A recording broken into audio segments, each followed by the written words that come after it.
In 1967, I was a 20-year-old student at the United States Merchant Marine Academy in Kings Point, New York. And in 1967, I was standing right on this road here, hitchhiking all the way to Montreal, Canada, to Expo 67, the World's Fair on the Future. But I was going to see one person in particular. It was the geodesic dome, the U.S. Pavilion in 1967, designed by a man named Dr. R. Buckminster Fuller. It was a different time, and that was me in 1967, on my way to meet the man who could see the future.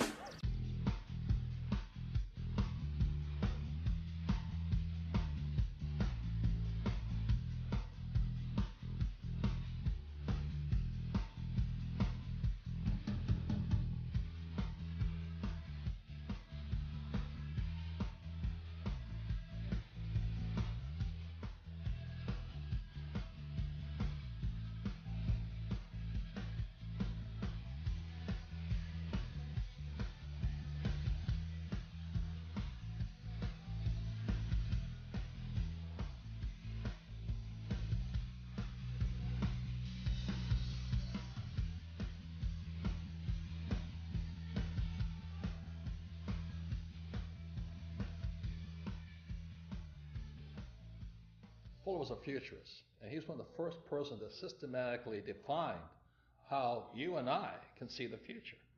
So that really intrigued me, because if I could see the future, I could see the future of stock markets, bond markets, real estate markets, and all that. And so I had a very small reason to want to be a futurist. It's all about greed to make money. So then in 1981, I had the opportunity to study with Dr. Fuller up in Kirkwood, California, which is near Lake Tahoe. And I spent a week with him up there. And I realized he wasn't looking at the future of the stock market. He was looking at the future of humanity.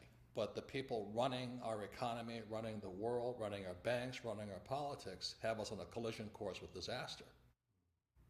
So I went, and once I could see the future, I knew I had to make changes.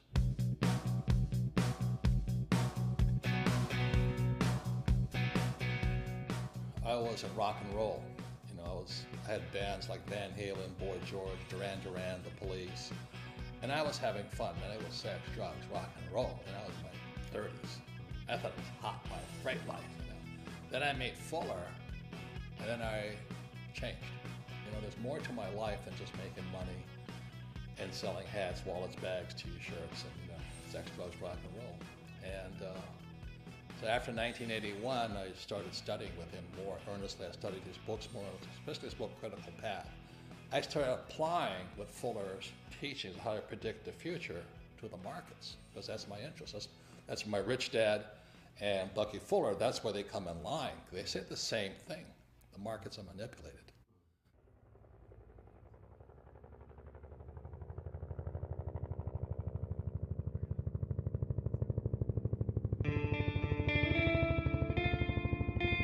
In 1969, I graduated from Kings Point and joined the U.S. Marine Corps and was selected for pilot training in Pensacola, Florida. In 1972, I was flying helicopter gunships in Vietnam. Also in 1972, my rich dad sent me a letter saying that President Nixon took the dollar off the gold standard in 1971. He said, "Be careful, the world was about to change." So in 1971, was when our wealth began to be stolen.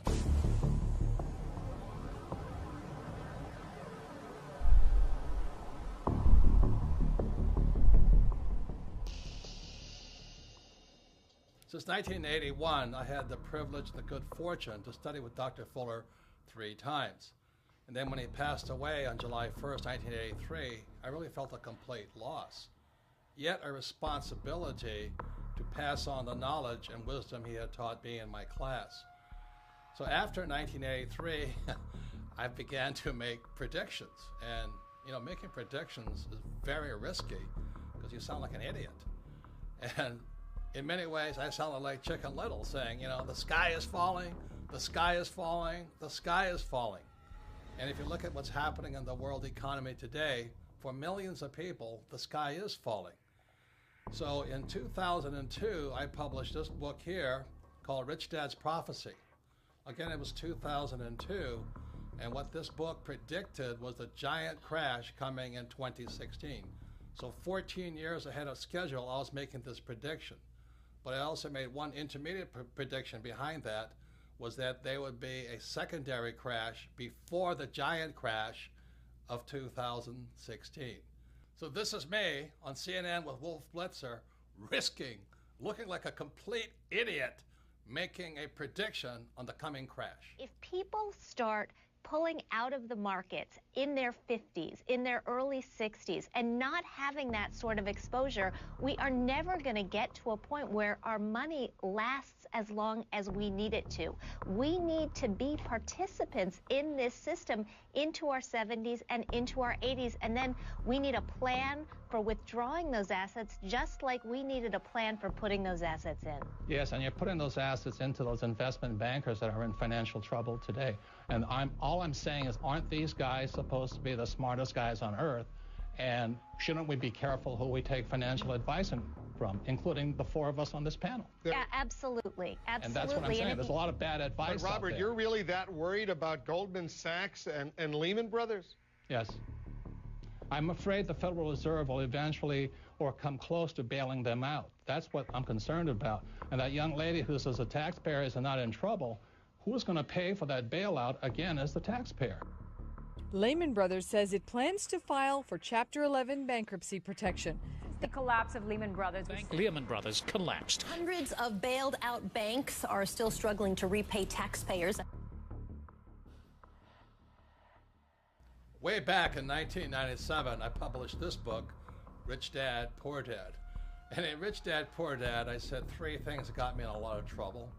One was that the rich don't work for money. Number two is your house is not an asset. And number three, savers would be losers. So that was in 1997. And look at what happened in 2007. The real estate market crashed. The government started printing money called quantitative easing, and savers became losers. It's no secret that the California housing bubble has popped with hardships spread wide. Real estate expert Robert Kiyosaki predicted all of this would happen back in 2005, but most people didn't listen. It's the biggest financial bubble in the history of the world. Hoping this wasn't inevitable, but we have had a big jump in foreclosure filings. Let me tell you a little about this. There are 650,000 homes in the United States in foreclosure right now. U.S. foreclosure activity jumped 81% in 2008. With 10 million people lost their homes to foreclosure and were forced out onto the streets. And to this day, millions of people are still underwater. They owe more on their house than their house is worth. You want to know what real estate's going to do? Look at jobs. Right. We still have a bad job situation, so Right. it's still a bad real estate situation. Right. Real estate is only as valuable as there's jobs. What made you write Conspiracy of the Rich? It goes back to why don't we have financial education in our schools? Question: was the financial crisis a creation of a wicked conspiracy? A new online book, Conspiracy of the Rich, The 8 New Rules of Money, exposes what author Robert Kiyosaki says is a twisted tale of how the rich control the world economy through, you name it, the Fed, Wall Street, your schools, and the government that supports these entities. Robert Kiyosaki is the author of the best-selling Rich Dad, Poor Dad series. His first book in the series has held a top spot on the New York Times bestseller list for 6 years running. And he joins us on the program today. Hello, Robert. What is this conspiracy theory? You mean it's a few people at the top handling all of us like puppets on a string? Say it isn't so. Well, I wish it wasn't so, but I've been a student of this crisis since around 1983, and I could see it coming back in 1983. People that are following the old rules, such as work hard, save money, get out of debt, live below your means, and invest in a well-diversified portfolio of mutual funds, you're getting wiped out.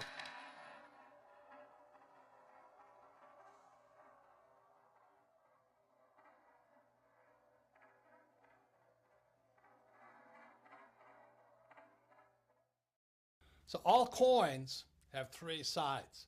There is no such thing as a one-sided coin.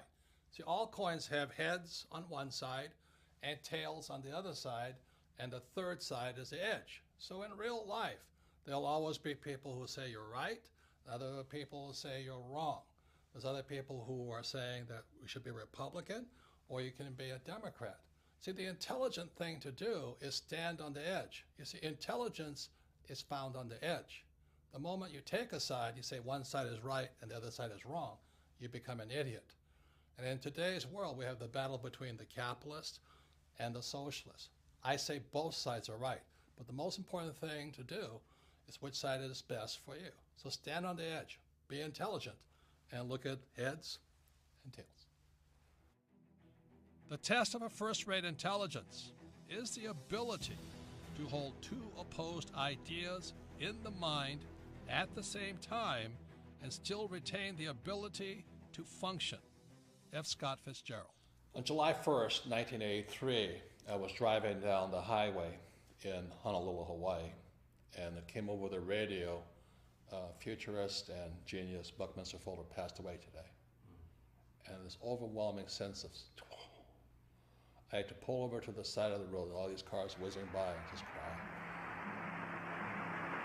I've mentioned the WinStar project, and one of the gentlemen who's involved in the WinStar project is named Buckminster Fuller. He's a very, very dear friend of mine. I consider the genius of our times. And this is a song that I wrote for Bucky that's part of the new album that I'm out in L.A. recording. I suppose that there are those who'll say he had it easy, had it made in fact before. Because he was what they call the grandfather of the future. John Denver talked about, he was our hope, that he was going to bring about a better world. And so when he died, the question goes, well, who's going to replace him? And thank God I always remember what Fuller said. He says, in 1927, when he was a complete screw-up, he lost his businesses and all this stuff, he says, what can I do? I'm just a little guy. So as I'm sitting on the side of the road, just mourning the loss of what I thought was the man who was going to lead us out of this mess we're in, I realized he was not there anymore. Then I had to ask myself, what can I do? I'm just a little guy. And in '84, I sold my businesses, quit my job, met this beautiful woman named Kim, my friend Blair Singh and I, now Rich Dad Advisors. We all held hands and we took a leap of faith. Went in and said, I don't know what we can do, but we have to do something. And we were broke for years. But we just kept teaching and talking to people what Fuller says and teaching the same things my rich dad taught me of how you never need a paycheck again and how you can find financial freedom versus job security. That's how strong his love for you and me. A friend to all the universe, grandfather of the future, and everything that I would like to be. In 1983, after Fuller passed away, and I read his book, Grunch of Giants, Grunch standing for Gross Universal Cash Heist, I understood what both men were saying. Our wealth is being stolen via our money system. What man can do is change the world and make it new again. Don't you see what one man can do? So the thing I'm upset about is our school system doesn't teach us anything about money and how the ultra-rich are manipulating the system via printing money. They're ripping us off for our money system. So that's why, as I said, there's three sides to a coin. You have to decide which side you're on. You want to be on the poor and middle class side? Knock yourself out. Have a good time. Work hard, pay taxes, and lose money. I want it to be on this side of the coin. The riskier side is the poor and middle class, because the state of the economy today, they're going to keep printing. We cannot survive this thing. The central banks will just keep printing money. And that's good for me because I'm going to make more money, but every time you print money, the poor and middle class get poorer. So that's why I wrote Second Chance. You have to decide where you want to be, I made my decision years ago.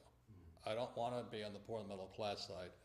I want to be on the rich side. But I also found the social responsibility to let everybody know the whole picture.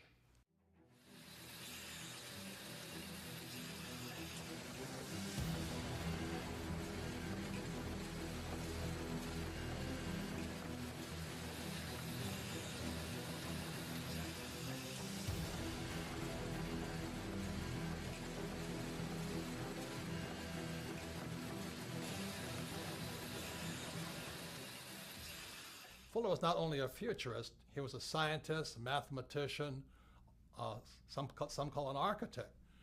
He was asked to leave Harvard not once, but twice, so he never really finished school. He was a genius, but he was hard to define simply because he was a genius at so many different subjects. In 1983, after reading his book, Grunch of Giants, posthumously, after he had passed away, I was surprised because Grunch of Giants was not about math, science, it was about the economy. It was about the future of the economy. And that's when I realized Bucky Fuller and my rich dad, who was my best friend's father, had been saying the same things for years. After reading Grunch of Giants, which stands for Gross Universal Cash Heist, how we're being ripped off by the very thing we work for, money, I began doing my own research on what both men had been saying. See, up to then, I was a proverbial C- student. I only studied just to take a test. I only studied what I was told to study. I take the test and forget about it. But after reading Grunch of Giants and hearing what Bucky said about the future and the economy and what my rich dad had been telling me for years, I became a student for the very first time. I went all the way back, not just taking their word for it, but finding out my own answers. I wrote Second Chance because there's a lot of confusion about this global economic crisis. You know, one side of the coin, especially the politicians, say, hey, don't worry, everything's fine, the economy's coming back. On the other side of the coin, there's people who say, we're on the eve of destruction. You know, buy guns, store food, buy gold, and go into hiding. And on one side of the coin, the socialists say, we need more entitlement programs. We need to take care of people. And capitalists say, if we keep giving people money, we're all going to go broke. And today, finally, everybody knows America is deeply in debt. We all know the U.S. is in debt, and this is the chart of the national debt of the United States, somewhere over 17 trillion. And for some people, that's scary, but what's coming up next, to me, is terrifying. Our leaders have shut down the U.S. government and continually threaten to shut down the U.S. government because America is broke. We're out of money. And all this does is scare people and confuse people. People do not know what to do. And so that's why I wrote Second Chance. I wrote Second Chance as simply as possible. You know that principle, KISS? Keep it super simple. So Second Chance is written very, very simply. There's another saying that goes, you know, a picture is worth 1,000 words. So instead of using a lot of economic terms and financial terms that confuse people, I did my best to use the simplest charts possible, charts and graphs, so you can look at it. Just look at the pictures and you come to your own conclusion. Which way is this economy going? Are we going up or are we going to go down? I left it up to you to decide whether things are good or bad. The great thing about Second Chance and all the pictures in it, a 10-year-old child can look at the pictures. If they do nothing else, just look at the pictures and they go, oh my God, is that what's going on? And then you as a family, hopefully one of you has read the book, can discuss further what the charts and graphs mean. The following are examples of some of the charts you'll find in Second Chance. Remember, a picture is worth 1,000 words. So this first graph is a picture of the purchasing power of the US dollar. You know, people say there's inflation. There really isn't inflation. What's really happening is the purchasing power of the dollar is going down. This makes life harder and harder on those who work for money. So in other words, the US dollar is worth less and less and less. The more the government prints money, the more worthless the US dollar becomes. The government says they won the war on poverty. Well, this chart says differently. Because the US is printing money, what you find out is harder and harder for the poor and lower middle class to earn what's called a living wage. In other words, they can't afford to live. They can't afford a house, they can't afford food, they can't afford transportation. And what this chart shows here is the increased use of food stamps. So while our government says poverty is going down, the reality is that use of food stamps is going up. This means the average American cannot afford to live. And add to this, high-income jobs are being outsourced to countries like China and Pakistan and India. So this is another reason For this next chart here, you'll see that the middle class in America is not growing. What this chart shows you is the middle class is shrinking. So to keep up with these global changes, millions, young as well as old, are going back to school for retraining, hoping to find that high-paying job. Unfortunately, these two charts tell a different story. The first chart here is you see the rising cost of a college education. And as you know, millions of people leave school, both young and old, saddled for a lifetime with student loan debt, the worst possible debt of all. Student loan debt is worse than a mortgage, credit card debt, or a car loan. Simply said, student loan debt is debt for life. That is inhumane. How dare we saddle our students with debt for the rest of their lives? It's criminal. So education is more important than ever before, but look at what happens to college graduates. Instead of their wages going up, this chart shows you that their wages are actually coming down. And even worse than all that, you graduate and you learn nothing about money. I mean, the question is, why would you go to school to make less money, come out of school deeply in debt, and learn nothing about money? Doesn't make sense to me. And this chart really concerns me. This is the chart on Social Security.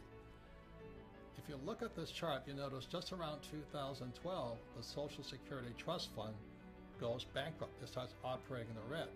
Simultaneously, in 2012, 10,000 baby boomers turn 65 every single day, just as the fund goes broke.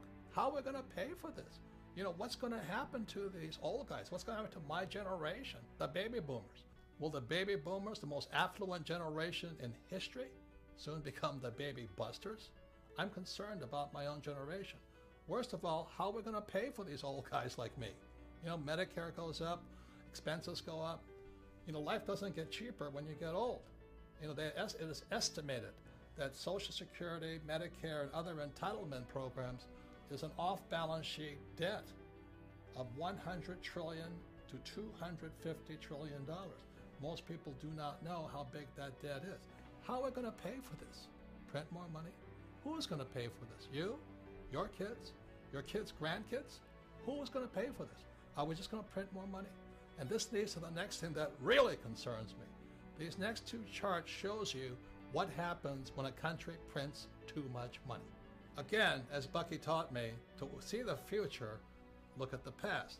And what you see here is a chart of the German Weimar government between the years 1918 and 1923. The German government, to pay its bills, began printing and printing and printing and printing. So the German economy looked good because the economy was growing with all this printed money. But what happened was it eventually collapsed after 1923. What happened was this: if you were a millionaire in Germany prior to 1918, by 1923 you were a pauper. I'm afraid that's what's going to happen to millions across the world if the United States keeps printing money. So here's a chart of the United States today. It's called quantitative easing. You know, it just keeps going up. The reason they call it quantitative easing, that's simply government speak, government jargon, a way of keeping us confused. Quantitative easing simply means printing money. Notice the similarity between Germany between 1918 and 1923 and the United States today. And so here we are in 2015, and let me tell you, it's spooky. It's a long way down. And when I look back, you know, at the giant crash of 1929, it's very small. So the question I ask you, which way is the economy going? Hopefully my rich dad and Bucky Fuller are wrong, that the stock market will keep going up.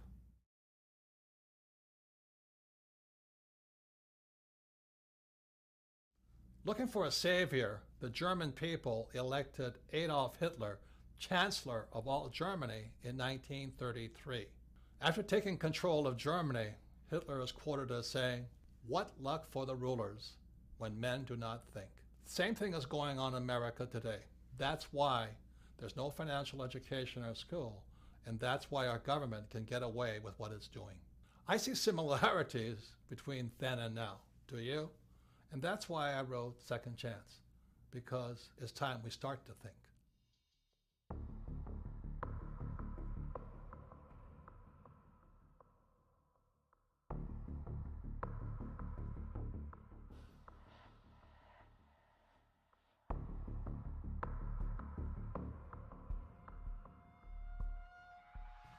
I said in part one, in 1971, President Nixon took the dollar off the gold standard, and the dollar became debt, and the U.S. could now print money.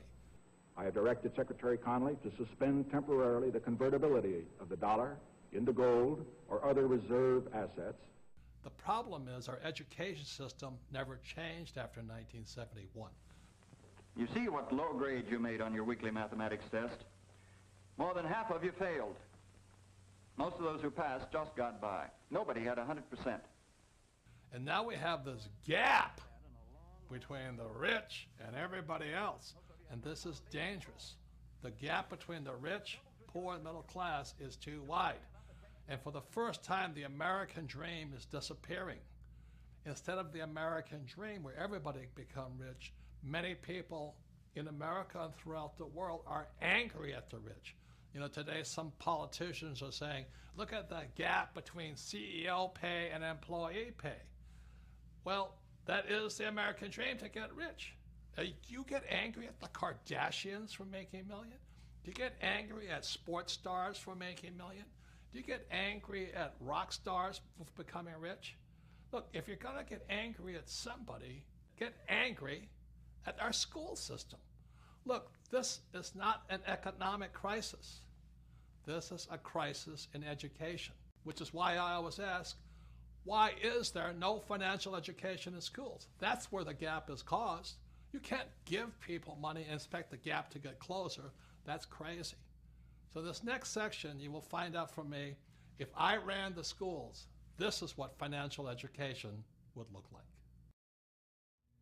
So now we're in part 3 of Second Chance, and part 3 is about what is financial education. Because you see, education also comes in 3 sides. On one side, you have traditional education, and on the other side, you have financial education. And our job is to stand on the edge and figure out what's best for you and me. I mean, what are you going to do about the financial crisis? Are you going back to traditional education, or is your second chance found in financial education? So traditional education is like my poor dad's education, which is go to school, you get a job and become an employee, you save money, you work hard, you get out of debt, you buy a house, and you invest for the long term in the stock market. And that's traditional education. And on the financial education side, which is my rich dad side, it's opposite. And that's what makes it hard for most people, because it's opposite. On rich dad's side, it's become an entrepreneur, somebody who hires employees. You understand debt, because debt makes the rich richer. You have to understand taxes, because taxes make the rich richer. And also you must understand markets. Yes, you must be able to make money when markets are going up and markets are going down. See, my concern is if there is this large crash coming, if markets come down, it's going to wipe out these guys on the traditional education side. So the question for you is, which side is best for you? For your second chance, is your second chance going to be found going back to school, traditional school, and getting a high-paying job, or being on the financial education side and learning to have money work for you? Which is best for you? So actually, financial education can be pretty easy. My financial education began when I was just 9 years old. It was when my rich dad, who was my best friend's father, he would teach his son and I about money playing the game of Monopoly. And we all know the great formula for Monopoly. It's 4 greenhouses, 1 red hotel. So I would play, rich dad, his son and me, we would play Monopoly all day long, and then I'd go home. The difference was my rich dad was kind of talking to us, teaching us to think like rich people. He was like a teacher, a coach, and a mentor as we played Monopoly. And then I'd go home to my poor dad, and he'd say, "What you been doing all day?" You know, I'd say, "Well, I've been playing Monopoly." "Ah! What a waste of time. Go and do your homework. Because if you don't do your homework, you won't get good grades, and you won't get a good job." So that's where my financial education began. See, my poor dad's a great man. He graduated from the University of Hawaii in less than 2 years. He went on to Stanford, University of Chicago, and Northwestern, ultimately getting a PhD and becoming the head of education for the state of Hawaii. So he was academically smart, but he had no financial education. On my rich dad side, my rich dad never finished school, but he understood how to play the game of Monopoly. So he taught his son and me, starting at age 9, and we played that game probably 1,000 times over the years. We played it until I was in my 30s with Rich Dad. And today, what I do, and my wife does, is we play Monopoly in real life. So this is my question to you. For your second chance, is it time for you to start playing Monopoly in real life?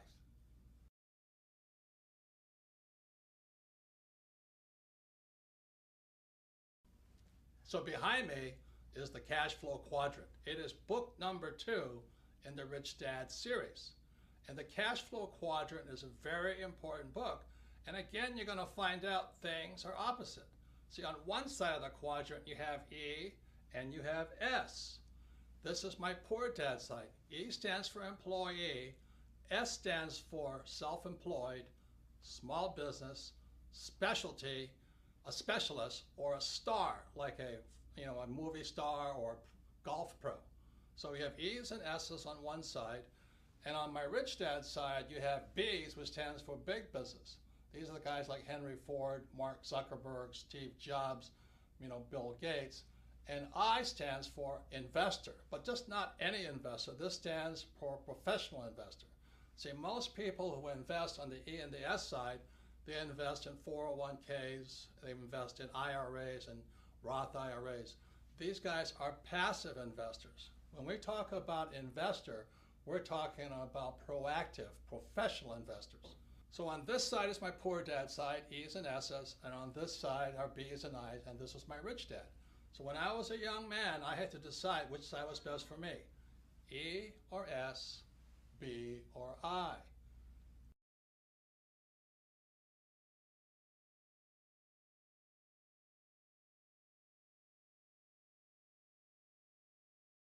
So this is a very important subject now. It's called taxes. Now, most people hate paying taxes. So let me ask you this question. You have E's, S's, B's, and I's. Who pays the most taxes? Okay, so on the E's, and this is true throughout the world, it's about 40%. So if you're an employee, a major part of your paycheck goes to pay taxes, and that's how your wealth is being stolen. If you're an S, which is self-employed, movie star, or a specialist like an accountant, attorney, or a doctor, you pay 60% and higher. So the E's and S's pay the highest taxes possible, and these are the people who went to school and they're told to work hard for money. On the B and I side, which is the rich, the B's pay 20% in taxes. They pay much less, and the I's, the professional investor, pays as little as 0% in taxes. So some of you are saying this is not fair. And I can understand that because most people are on this side looking at this side. But let me just say this to you. Tax laws are fair. You see, tax laws don't care if you're rich or poor. You can be rich or poor and still pay 0 taxes. You can be rich or poor and pay 20% in taxes. See, what is not fair is the lack of financial education in our schools. So these people on this side have no idea how these guys are making much more money and paying a lot less in taxes. So let me just say this. For those of you who have read Rich Dad, Poor Dad, or if you haven't, look at Rich Dad, Poor Dad one more time. Lesson number 1 from my rich dad was this: the rich do not work for money. See, these guys here on the E and the S side, they work very hard for money, and they pay the highest taxes. What Rich Dad said on the B side, you should have people work for you, so you pay less taxes. And the I side, your money works hard for you. Other people's money works hard for you, so that's why you pay less in taxes. And that's what financial education should include. You must know the difference between why some people pay a lot of taxes and why others pay very little. So my question for you is this: which side of the quadrant is best for you for your second chance? Second Chance is an in-depth learning package, primarily for people who want to know more about the B side and the I side. And if you see this bug back here, this is called the Rich Dad Radio bug, because you are who you hang out with. You know, if you're an idiot, you hang out with idiots. And if you're a crook, you hang out with crooks. And if you're a rich person, you hang out with rich people. So the Rich Dad Radio bug here means you can learn more if you want to learn more from people who are really doing the real thing. You see, the reason most people struggle financially is they take financial advice from salespeople. They're called, you know, stockbrokers, real estate brokers, and insurance brokers or financial planners. As my rich dad said, the reason they're called brokers is because they're broker than you. They need your money. So when you see this bug here, it's called the Rich Dad Radio, and it's in Second Chance, and you can listen in. You can drop in on conversations between really successful so-called rich people who are doing the real thing on the B and the I side. For example, if you want to learn more about how the rich pay less in taxes, the Rich Dad Radio bug has a conversation with my tax advisor, Tom Wheelwright. If you want to learn how debt makes the investor richer, listen in on that conversation. They're about 45 minutes long. They're just great information packets. You just drop in and listen to what rich people are really saying. And for those of you who have young people, we have my friends Donald Trump Jr. and Eric Trump, sons of Donald Trump the Great, and they talk about how their dad did not spoil them, but trained them to be entrepreneurs, not employees. So this Rich Dad Radio bug is part of your in-depth learning package included in the book Second Chance. Remember, you are who you hang out with. Birds of a feather do flock together. So in 1994, Kim was financially free. She was only 37 years old, and I was 47 years old. So people kept asking us, how did you guys do it? And so we told them we just played Monopoly in real life, but that didn't satisfy them. So by 1996, Kim and I developed the cash flow board game, as you see behind here.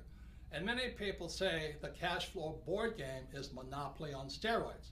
As I said, my financial education began when I was 9, playing Monopoly with my rich dad. So let me give you some of the opposites that found on the cash flow board game. This is one big opposite. In the middle of the game, you see this thing called the rat race. That's where most E's and S's wind up. They go to school, they get a job, or they become a doctor or a lawyer, and they wind up in that rat race, you know, working really hard, paying a lot of taxes, giving their money to the government, giving them money to Wall Street via their 401k or IRA, and they just spin that little rat race. But that's not what the rich do. So those on the B and the I side, they invest in what's called the fast track. Again, everything is opposite. You can either run your life inside the little rat race, or you can be a B and the I on the fast track. Everything is opposite. There are a number of other things that make the cash flow board game Monopoly on steroids. One big reason is cash flow is the only game that encourages you to use debt to become rich. Now I know some of you are going, oh, I'm so afraid of debt. And you should be, because you have to learn how to use it. Debt is dangerous if not well used. So cash flow actually encourages you to use debt, but this is the best thing. You use debt with play money. If you make a mistake, it's only play money. Try doing that in real life. You make a bad mistake with debt, and you're wiped out.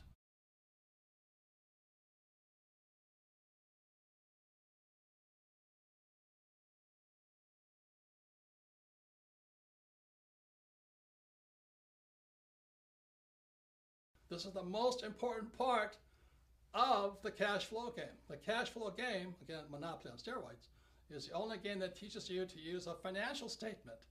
Now, 99.9% of all kids leaving high school have no idea what a financial statement is. Can you imagine that? You see, on my poor dad's side, the E and the S side, my poor dad says, oh, you have to have good grades. So when you're in school, your report card is A, B, C, D, is an F. So my rich dad on this side said, on the B and the I side, your report card is called a financial statement. So many people leave school thinking their report card's the most important thing. Would they have a 4.0 or 2.0? Who cares? What really counts is your financial statement. Now, if I was to grade our political leaders on their financial intelligence, I would give them an F. That's all the politicians, from the president on down. They should be fired for running the economy into the ground. And what about all the bankers who really cheated a lot of people? they should get an F. You know, they're the people that actually tell you to invest for the long term in savings and in the mutual funds. They should get an F for bad information. And what about the school system? Now, I'm not blaming the teachers, but the academic system of America, if they have a financial report card, I'd give them an F also, because they're failing to educate people and prepare young people for the real world. Remember, the banker wants to see your financial statement. But the people on this side, they're still living in the past. Oh, I'm an A student, you know, I have a 4.0 average. Well, your banker doesn't care. Your banker wants to see your financial statement, because your financial statement is your report card when you leave school. But if 99% of high school kids have no idea what a financial statement is, no wonder we're in economic trouble. Couple more things. When you look at the financial statement, you'll see over here it says income. E's and S's always want, oh, I want a high-paying job. I want a high-paying job. They want income. What makes the rich richer is they focus on the asset column. It's the asset column that makes the rich richer. So the beauty of playing the cash flow game as many times as possible, it's like the fundamentals. It's training you to think like a rich person and think about acquiring assets, not high-paying jobs, which are taxed. So this is some of the most important things about the cash flow game, is your focus will be on assets, not income. And it'll train you to think like a rich person, not a poor middle class person who wants a high-paying job. So this is the power found inside the cash flow game. Kim and I designed this game in 1996 to have people teach people. I'm telling you, this works. This is what Kim and I did to retire in less than 10 years, because we focus on assets, not a high-paying job. The cash flow game can do the same thing for you, to train you to think like a rich person, not like a poor middle-class person looking for a high-paying job. For those of you who are considering a second chance in the B quadrant or the I quadrant, I'd like to introduce you to my sweetheart Kim, because the B quadrant and I quadrant is not for everybody. But this is my sweetheart. The smartest decision I've ever made was getting married to Kim. It's a blessing, almost 30 years now, right? 30 years. And when I met Kim, she was an employee in an advertising agency. But what I was most impressed was you were going for the B quadrant. Yes. And you had a little network marketing business. Yeah, I knew very early on I did not want to be an employee. I didn't really know what the options were, because I was always around employees growing up. But I got introduced to network marketing while I was working in advertising, and I thought this would be a good idea for me to start to learn what it is to be a business owner. So I got set up with this network marketing company. I was representative, and it was a great, great, great learning experience for me into what it takes to be an entrepreneur, because if I didn't make the sale, I didn't get any money. And I had to get very creative on how I was going to sell, because of course, like most network marketing, you go to your family and friends and that runs out pretty fast. So then you've got to go find new customers. So I would set up my little salons at fitness clubs and different places throughout Honolulu, and I would continue to sell. And I'd also learn how to sell and what worked and what didn't work. But it was probably one of the best business trainings I could have had early on. And you have to teach other people how to sell in a role. Exactly. Yep. You had to teach others. You had to learn about leadership. So network marketing for me was a great way for me to discover if I wanted to become an entrepreneur. And so when I met her 30-something years ago, I said, man, she's got beauty, she's got brains, and she loves business. I do love business. And we've become business partners for 30 years now. I wouldn't be here without her today. And she and I developed the cash flow board game. For those of you who want to find out if you want to be a professional investor versus a passive investor, if you're tired of 401ks and IRAs and Roths and all that other stuff, that's what we developed the cash flow game for. Yes, and so we developed the cash flow board game basically to teach people what it was Robert and I did to become financially free. Yes, so we recommend network marketing if you want to move into the B quadrant, and for those interested in becoming professional investors, check out the cash flow board game. So I actually have a business degree, a college degree in business, but I have to say, getting into network marketing, I learned more about what it takes to be an entrepreneur than I ever learned in my 4 years of college. So once again, education is more important than before, but as you can see, there's different types of education. There's traditional education on one side and financial education on the other side. Well, the same is true with learning. There's more than one side. And back in 1969, educational psychologist Dr. Edward Dale, again in 1969, created this thing here called the cone of learning. And on the cone of learning, you'll find out there's more than one way to learn. When we look at the bottom of the cone here, what you'll find, there's two ways of learning.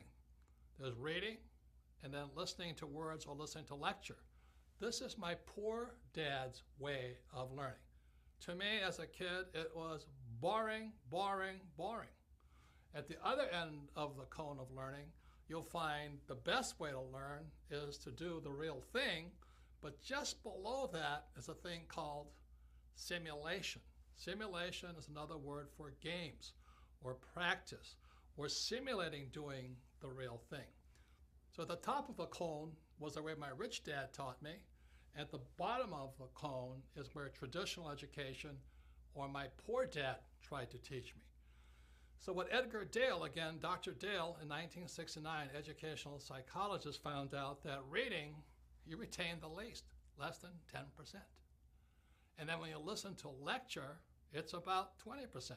So that's why in school, so much of the time is I would attend class and listen to a lecture and forget everything. So once again, it's more than two ways to learn. At the bottom, these are the A students. And a lot of times at the top, these are the C students or D students. How many of you have met people who are really smart in school, but they can't do the real thing? And that's one of the problems I had with traditional education. They give you all the answers, but these people aren't that bright. They don't know what to do. They can't do much. They're afraid of making mistakes. So that's the bottom of the learning curve that Dr. Edgar Dale found out, and the top. Now you move up to the next level. The next level is looking at pictures. And one of the reasons I did Second Chance in so many pictures is to improve your retention, to improve your learning, and that's up to about 30%. Now moving above that is you watch a movie.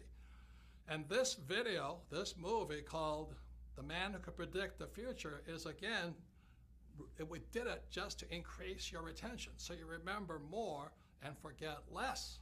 So moving up the cone of learning, you have this thing called participating in a discussion. And that's really high up there. And the reason we have Rich Dad Radio, the bug, so you can go inside Second Chance, is you can participate by dropping in and listening to discussions from real people who are doing what they talk about, who know what they're talking about.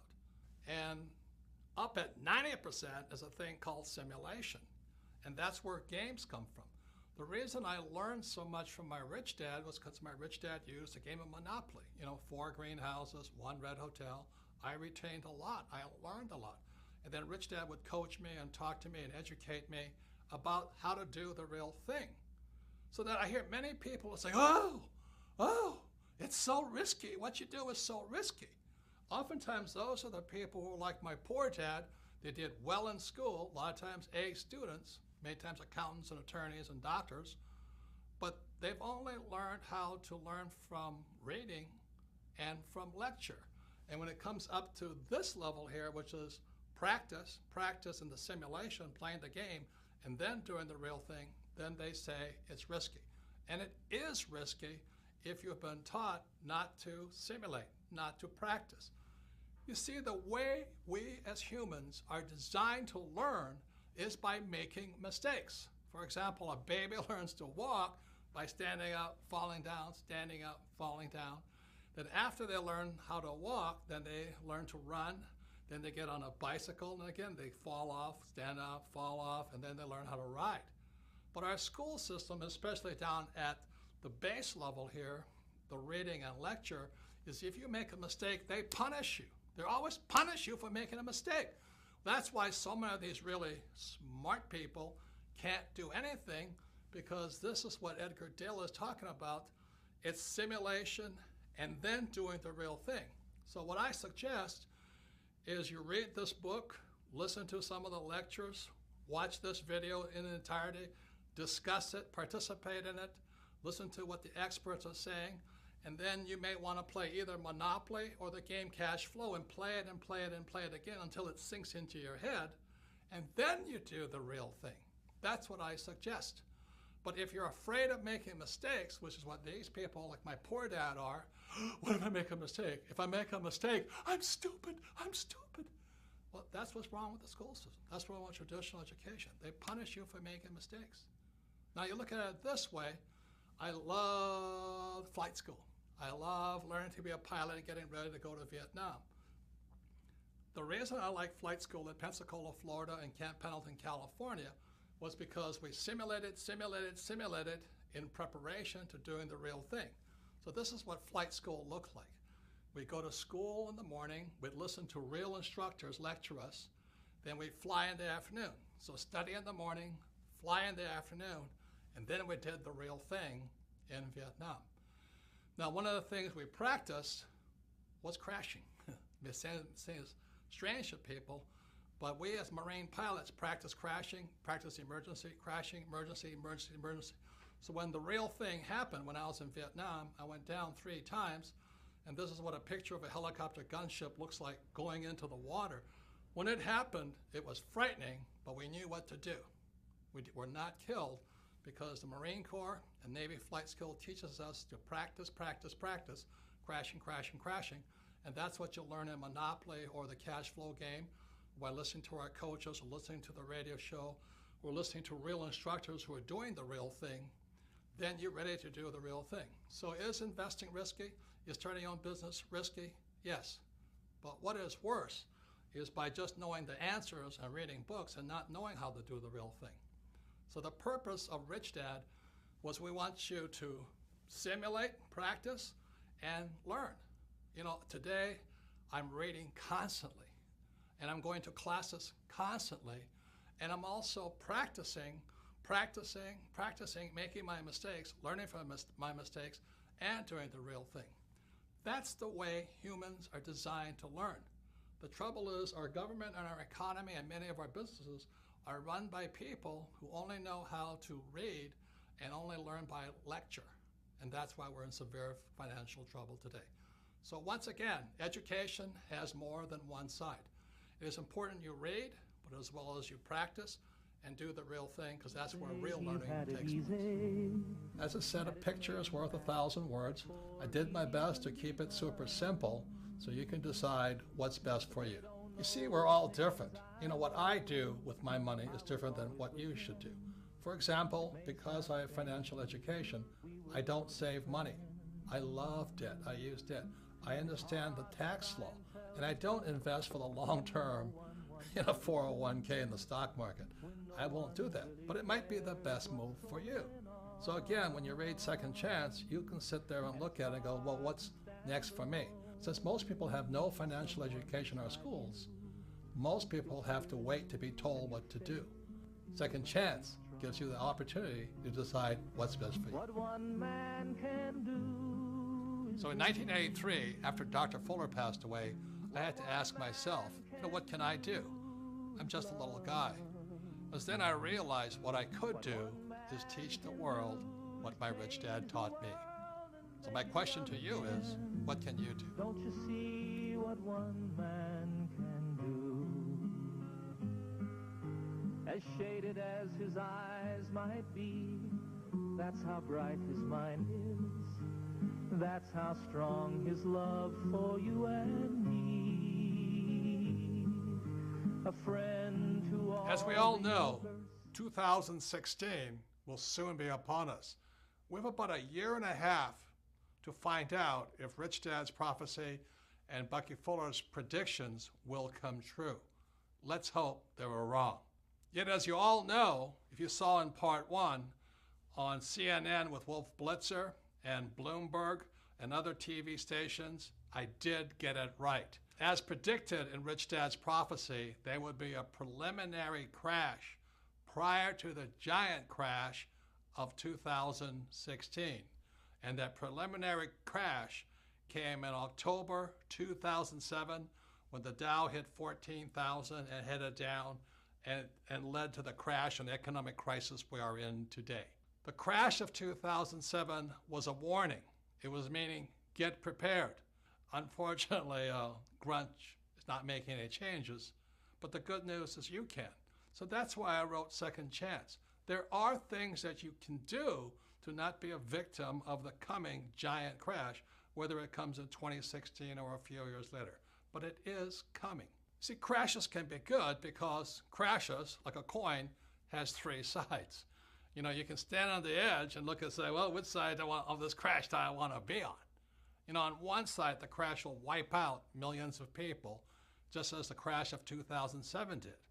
On the other side, you can look at what the smart people are doing, is you can say, oh my God, this is my chance to make tremendous headway. I can get rich instead of get wiped out like everybody else. So again, a crash has three sides.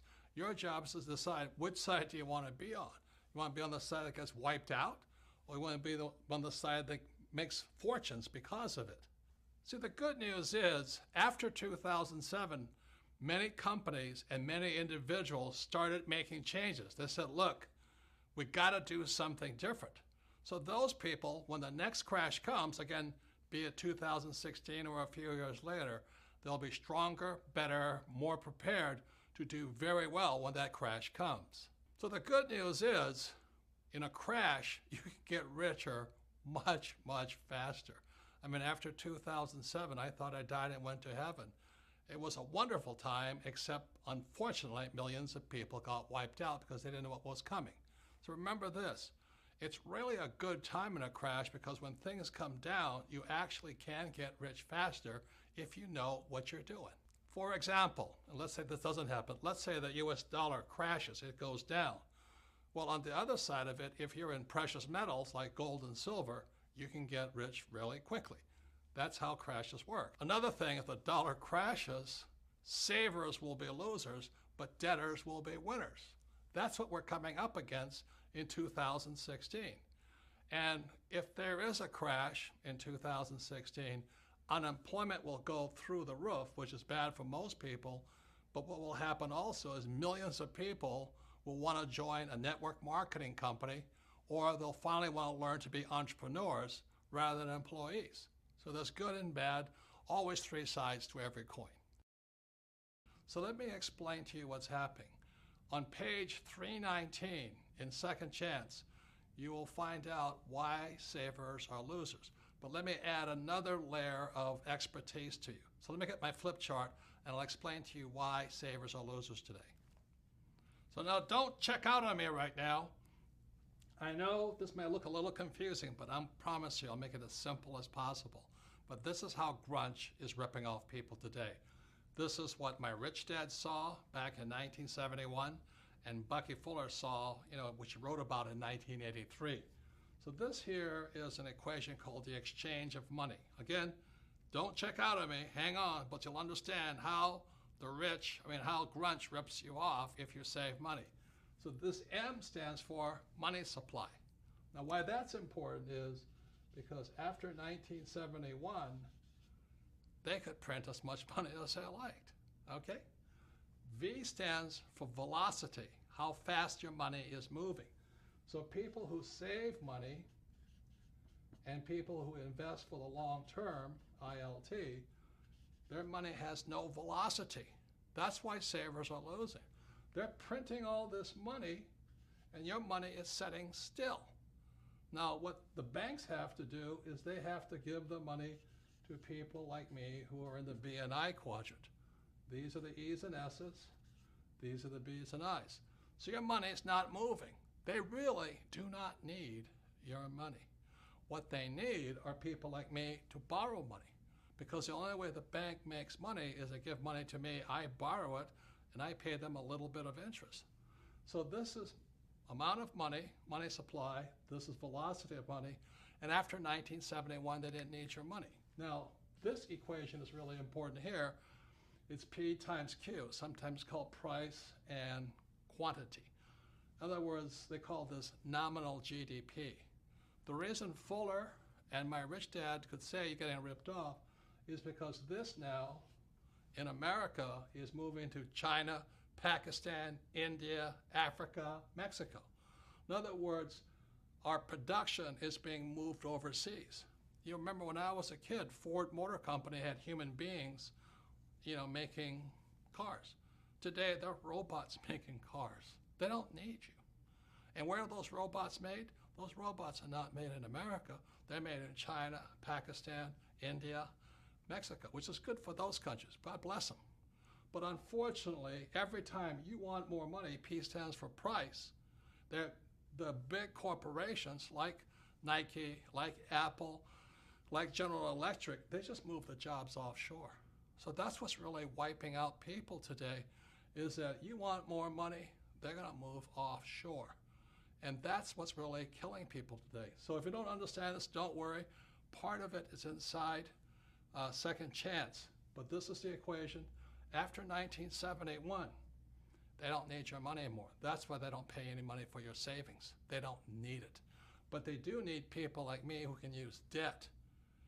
And what the grunge is here is they're just the big corporations. They're not really U.S. corporations. You know, that you think Apple is a U.S. corporation? It's not. You think General Electric's a U.S. corporation? It's not. You think Nike is a U.S. corporation? It's not. So you sit there waving the American flag, but our jobs and our factories are going overseas. And so what they tell you to do is to save your money, invest for the long term, and you're getting screwed because your money is not moving. So let me give you one more example of what's happening with your money like this.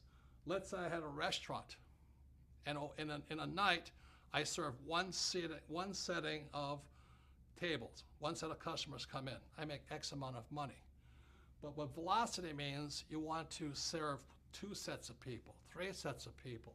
And that's what velocity means. If your money is parked in a savings account or in a long-term, investing for the long term, you're getting screwed. You're getting screwed because your money is not moving. There's no velocity. So on page 319 in Second Chance, I write about what I do. I'm not recommending that you do it, but what financial education allows me to do is I keep my money, but it's not really my money, it's your money moving. And that's one reason the rich are getting richer. And again, this is how grunge, this is how Fuller and Rich Dad could predict that your wealth was being ripped off by the biggest banks, our corporations, and our school system. So this is the thing called the velocity of money. Your money is not moving, that's why you're being ripped off, because they keep printing more of it. And if the stock market crash, the people who don't move their money get wiped out.